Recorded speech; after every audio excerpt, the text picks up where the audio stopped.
So student, yesterday in part first we read about the two characteristics of chemical reaction, and now in this part we read about the third type of characteristics of chemical reaction. एक बार फिर से revision कर लेते हैं क्या होता है characteristics of chemical reaction. जब भी कोई रिएक्टेंट प्रोडक्ट में कन्वर्ट होता है तो कुछ फीचर्स हैं when reactant is converted into product that is accompanied by some feature which can be observe easily. कुछ फीचर्स होते हैं जिनको हम इजीली ऑब्जर्व कर सकते हैं, जैसे कल हमने दो पढ़े कि गैस का इवोल्यूशन होता है या प्रेसिपिटेट का फॉर्मेशन होता है। उसी तरह से हम थर्ड कैरेक्टरिस्टिक पढ़ रहे हैं, वो है चेंज इन कलर, कि जब रिएक्टेंट प्रोडक्ट में कन्वर्ट होता है तो कुछ फीचर जैसे कि उसका कलर चेंज हो जाएगा तो हम इजीली ऑब्जर्व कर सकते हैं and we get to know कि yes reactant is converted into product. तो we just understand the third characteristics change in colour with the help of example. Suppose कीजिए मैंने एक टेस्ट ट्यूब में जो है जो लैब में इजीली अवेलेबल होती है पोटेशियम डाइक्रोमेट लिया है, राइट। पोटेशियम डाइक्रोमेट मैंने लिया है। पोटेशियम डाइक्रोमेट का जो कलर है ये एक ऑरेंज सॉल्यूशन होता है। ये एसिडिफाइड पोटेशियम डाइक्रोमेट हमने यहाँ पे लिया है जिसका कलर ऑरेंज है। जब मैं इसमें से सल्फर डाइऑक्साइड गैस को पास करती हूँ तो मेरे पास जो पोटेशियम डाइक्रोमेट का सॉल्यूशन का जो कलर है वो ऑरेंज टू ग्रीन हो जाता है। It means here is change in colour. तो ये चेंज इन कलर क्या इंडिकेट कर रहा है कि yes there is some chemical reaction happen here and reactants can reacting with each other and form a product. एक और एग्जांपल से हम समझते हैं। अगर मैं पोटेशियम पैरामैग्नेट लेती हूँ, क्या लेती हूँ? Potassium paramagnet. मैंने ये पोटेशियम पैरामैग्नेट लिया है जो कि पर्पल कलर का होता है। कौन से कलर का होता है? पर्पल कलर का। अगर मैं इसमें सिट्रिक एसिड ऐड करती हूँ, कौन सा एसिड? Citric acid. जो आपके सिट्रिक एसिड जो है हमारा जो नींबू होता है, लेमन होता है, उसमें पाया जाता है। तो अगर मैं पोटेशियम परमैग्नेट को उसमें ड्रॉप बाय ड्रॉप ड्रॉपर की हेल्प से जो है लेमन यानी नींबू की कुछ बूंदे डालूं और उसे अच्छे से शेक करूं, उसको अच्छे से हिलाऊं, तो धीरे धीरे जो है पोटेशियम परमैग्नेट का कलर जो है वो धीरे धीरे फेड होगा और धीरे धीरे वो पर्पल से जो है बिल्कुल कलरलेस हो जाएगा। तो ये हो गया हमारा चेंज इन कलर। होप आपको ये समझ में आया होगा। तो ये हमारी थर्ड कैरेक्टरिस्टिक्स थी। आप इसे उतार लीजिए, उसके बाद हम फोर्थ कैरेक्टरिस्टिक पढ़ते हैं।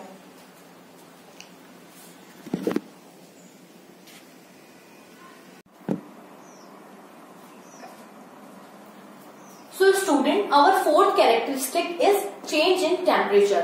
जब भी कोई केमिकल रिएक्शन होती है तो या तो वो केमिकल रिएक्शन जो है वो हीट रिलीज करेगी। क्या करेगी? या तो वो हीट को रिलीज करेगी या फिर वो हीट को एब्जॉर्ब करेगी। दो ही काम होंगे। अगर वो हीट को रिलीज करती है तो क्या होगा? वो हीट जो रिलीज हुई है उससे जो जिस बीकर में वो सॉल्यूशन उसका टेम्परेचर इंक्रीज हो जाएगा, और अगर टेम्परेचर इंक्रीज हो जाएगा तो जो हमारा बीकर है वो हॉट हो जाएगा। अगर वो हीट को एब्जॉर्ब कर रहा है तो जो टेम्परेचर है वो हमारा डिक्रीज हो जाएगा और बीकर जो है वो कोल्ड हो रहा है। तो चाहे हीट रिलीज हो रही हो चाहे हीट एब्जॉर्ब हो रही हो, टेम्परेचर बढ़ रहा है और एक जगह टेम्परेचर डिक्रीज हो रहा है, मीन्स कुछ ना कुछ हमारे पास चेंज इन टेम्परेचर हो रहा है। तो आज केमिकल रिएक्शन में हम इसी चेंज इन टेम्परेचर को समझने वाले हैं। लेकिन उससे पहले मैं आपको दो जो कंफ्यूजन वर्ड है उनमें आपको डिफरेंस पता होना चाहिए। दो चीज होती है, एक होता है हमारे पास क्विक लाइन और एक होता है हमारे पास स्लैक लाइन। देखो क्विक लाइन बोलो या फिर लाइन बोलो एक ही बात है। क्विक लाइन होता है हमारा कैल्शियम ऑक्साइड। क्या होता है? Calcium oxide, right. और जो हमारा स्लैक्ड लाइन होता है, जो स्लैक्ड लाइन होता है वो होता है हमारा कैल्शियम हाइड्रोक्साइड। क्या होता है? Calcium hydroxide. अब इस चेंज इन टेम्परेचर को केमिकल रिएक्शन में मैं आपको एक एग्जांपल की हेल्प से समझाती हूँ। ये मैंने एक बीकर लिया है, इस बीकर के अंदर एक क्विक लाइन लिया है यानी कि कैल्शियम ऑक्साइड या फिर लाइन लिया है।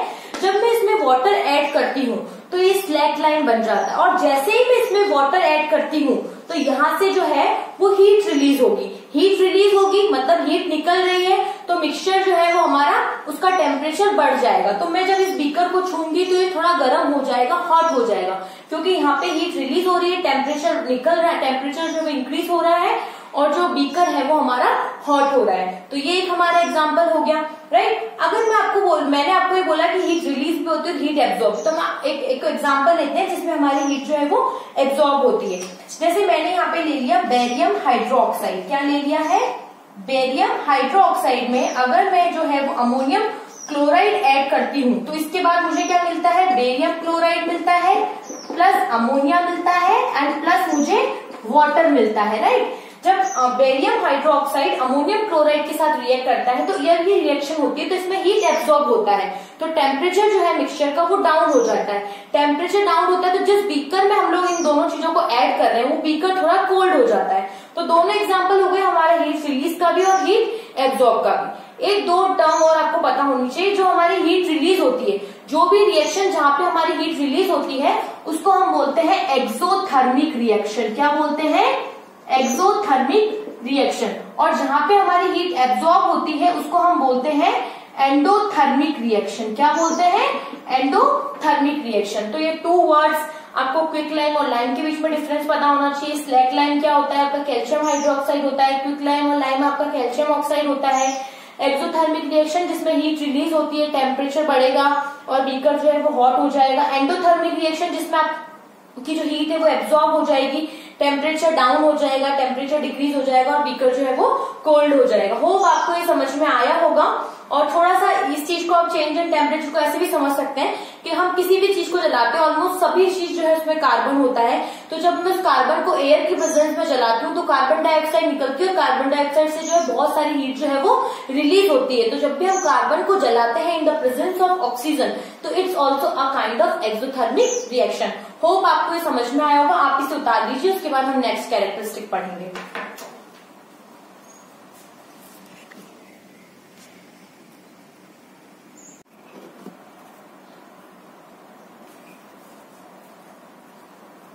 So students, it's our last and 5th characteristic of chemical reaction, change in state. Okay?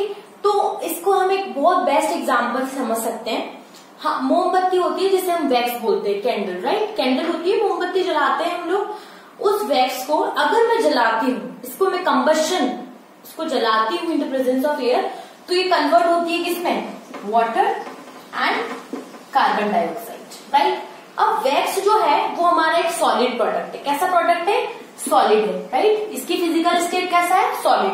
लेकिन ये जिसमें कन्वर्ट हो रहा है तो इसका जो कंबशन हो रहा है, कंबशन ऑफ वैक्स से जो हमारे पास फॉर्म हो रहा है वो वाटर फॉर्म हो रहा है, जो कि लिक्विड। इसकी फिजिकल स्टेट कैसी होती है? लिक्विड। और कार्बन डाइऑक्साइड ये गैस है तो इसकी फिजिकल स्टेट कैसी होती है?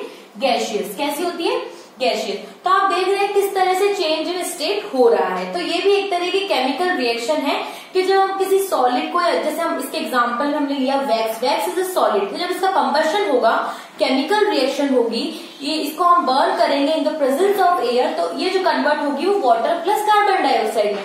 तो वाटर जो है हमारा रूम टेम्परेचर पे लिक्विड होता है और जो कार्बन डाइऑक्साइड है वो हमारा गैसियस होता है। तो आप देख रहे हैं किस तरह से स्टेट में चेंज हो रहा है। तो this is characteristics of chemical reaction.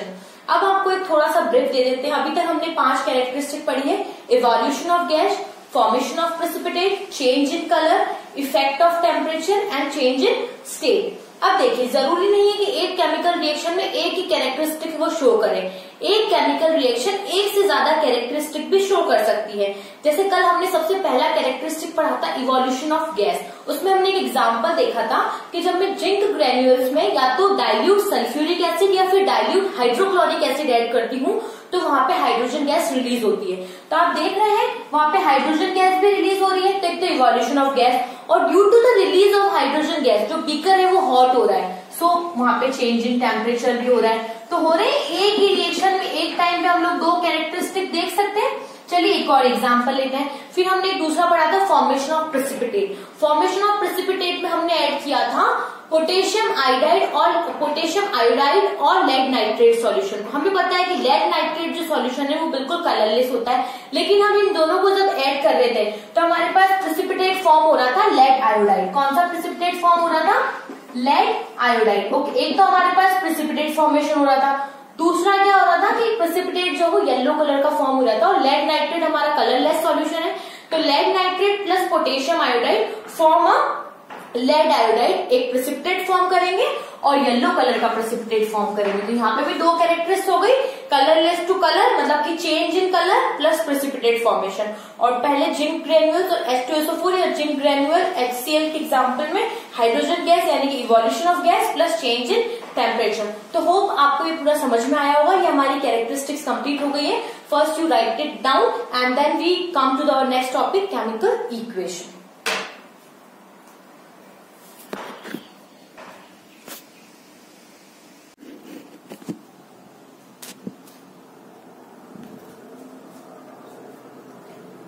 student, after reading about the characteristics of chemical reaction, our next topic is chemical equation. What is chemical equation? It is a shorthand method of representing a chemical reaction.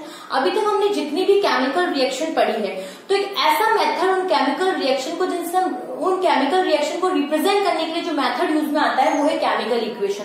क्या करते हैं हम chemical equation में कि जो भी chemical reaction में हमारे सब्सटेंस यूज में आ रहे हैं, हम उनके सिंबल्स और फॉर्मूले को रिप्रेजेंट करते हैं किसमें? Chemical equation. Let's understand with the help of example. आपको सबको समझ में आ जाएगा।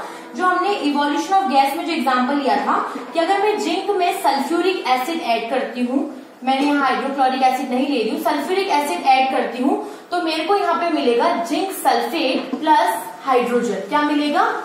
Zinc sulphate plus hydrogen. हाँ, okay.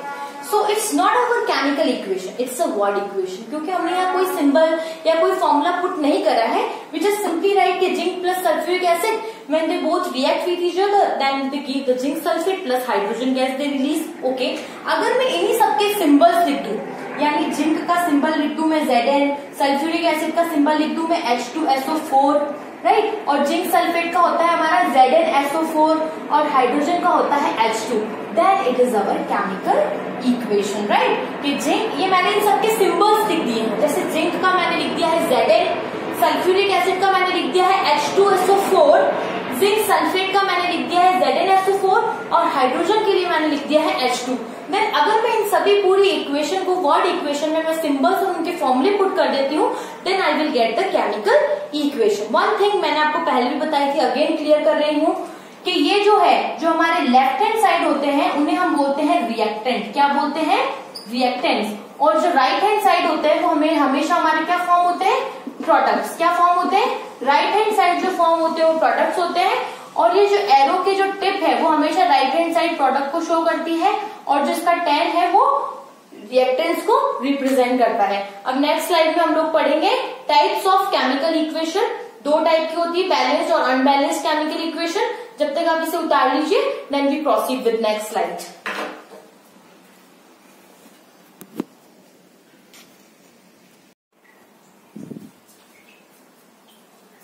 So students, in previous slide we talk about the chemical equation. In this slide हम पढ़ेंगे types of chemical equation. हमने आपको पहले भी बताया था पिछली स्लाइड में, केमिकल इक्वेशन के दो टाइप्स होते हैं, balanced chemical equation and unbalanced chemical equation. क्या होती है बैलेंस्ड केमिकल इक्वेशन? डेफिनेशन देखते हैं। Has equal masses of various element in reactant and product. हमें पता है कोई भी रिएक्शन में रिएक्टेंट और प्रोडक्ट होते हैं, रिएक्टेंट से मिलकर प्रोडक्ट फॉर्म होता है, तो रिएक्टेंट में डिफरेंट डिफरेंट टाइप के एलिमेंट होंगे, वो डिफरेंट डिफरेंट एटम से बने हैं। तो इसके कहने का मतलब है कि मास इक्वल होना चाहिए। एग्जाम्पल के लिए, अगर रिएक्टेंट साइड में 2 हाइड्रोजन है तो प्रोडक्ट साइड में भी 2 हाइड्रोजन होना चाहिए। रिएक्टेंट साइड में 5 नाइट्रोजन है तो प्रोडक्ट साइड में भी 5 नाइट्रोजन होना चाहिए, लेकिन इनका जो मास है वो इक्वल होना चाहिए। Let's understand with the help of example. Again we take the same example for your simplicity, ताकि आप जो है इसे बहुत अच्छे समझ में पाए। जब मैं जिंक में सल्फ्यूरिक एसिड ऐड करूंगी तो मुझे जो है वो जिंक सल्फेट प्लस हाइड्रोजन मिलेगा। Now you see, it's an example of balance equation. How will you know that it's an example of balance equation? Just see, हमारे पास यहाँ 4 तरह के एटम है। एक है हमारे पास Zn, एक है हमारे पास हाइड्रोजन, एक है सल्फर और एक है ऑक्सीजन। नाउ सी, 4 तरह के एलिमेंट हैं। दोनों साइड देखेंगे हम, रिएक्टेंट साइड भी और प्रोडक्ट साइड भी। रिएक्टेंट साइड, ये हमारी रिएक्टेंट साइड, ये कौन सी साइड है? हमारी रिएक्टेंट साइड है, और ये हमारी जो है वो प्रोडक्ट साइड है। अच्छा देखिए, आप रिएक्टेंट में यहाँ पे जिंक का एक एटम है, प्रोडक्ट साइड में भी जिंक का एक एटम है, balance. Next is our hydrogen. Hydrogen के यहाँ पे 2 एटम है, यहाँ पे भी हाइड्रोजन के 2 एटम है। Next is sulphur. सल्फर का यहाँ पे एक एटम है, यहाँ पे भी सल्फर का एक ही एटम है। यहाँ ऑक्सीजन के 4 एटम है, यहाँ पे भी ऑक्सीजन के 4। It means it's a balance equation. जितने भी एलिमेंट्स या जितने भी एटम्स इस रिएक्शन में है, दोनों उनका जो मास है वो सेम है दोनों साइड, रिएक्टेंट साइड भी और प्रोडक्ट साइड भी। ये हो गया हमारा एग्जांपल बैलेंस केमिकल इक्वेशन का। नाउ अनबैलेंस की डेफिनेशन क्या होगी?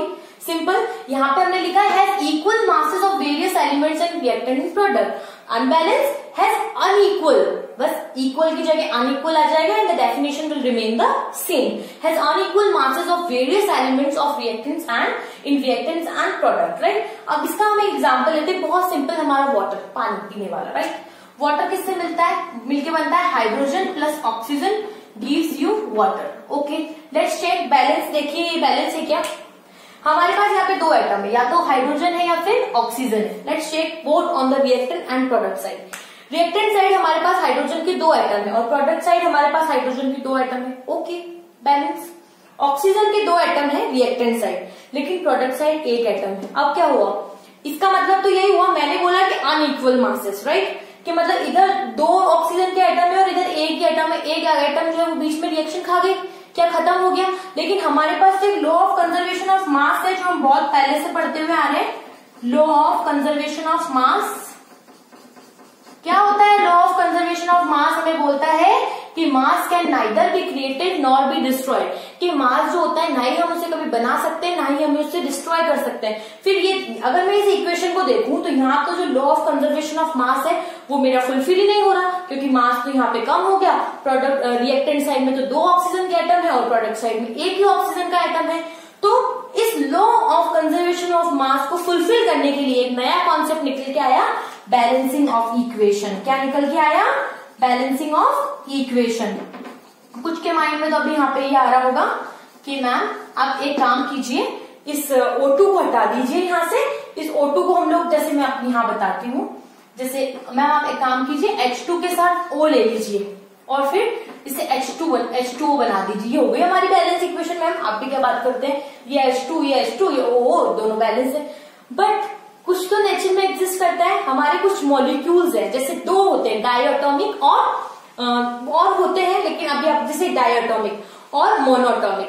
कुछ जो हमारे एलिमेंट्स हैं वो नेचर में ही डायटोमिक फॉर्म में एग्जिस्ट करते हैं. जैसे हमारा ऑक्सीजन भी O2 में एग्जिस्ट करता है, हमारा नाइट्रोजन, आयोडीन, है ना, फ्लोरीन, ब्रोमीन, ये कुछ है जो Br2, F2, I2, N2, O2 oxygen जो है वो O2 की फॉर्म में ही एग्जिस्ट करता है. सिंगल O आप नहीं लिख सकते, तो आप ये O कहां से लाएंगे? How reaction will be possible? इसीलिए ये हमारा गलत हो जाएगा, रिएक्शन यही रहेगी. लेकिन जब नेक्स्ट स्लाइड में हम ये कॉन्सेप्ट पढ़ेंगे बैलेंसिंग ऑफ इक्वेशन का, then you will be able to know how to balance the unbalance equation. Right, हम इसको कुछ नंबर से इधर मल्टीप्लाई करते हैं और इस इक्वेशन को हम बैलेंस करते हैं. तो होप आपको ये टाइप ऑफ केमिकल इक्वेशन समझ में आया होगा. आप इसे उतार लीजिए. Then in next slide we talk about their concept balancing of equation.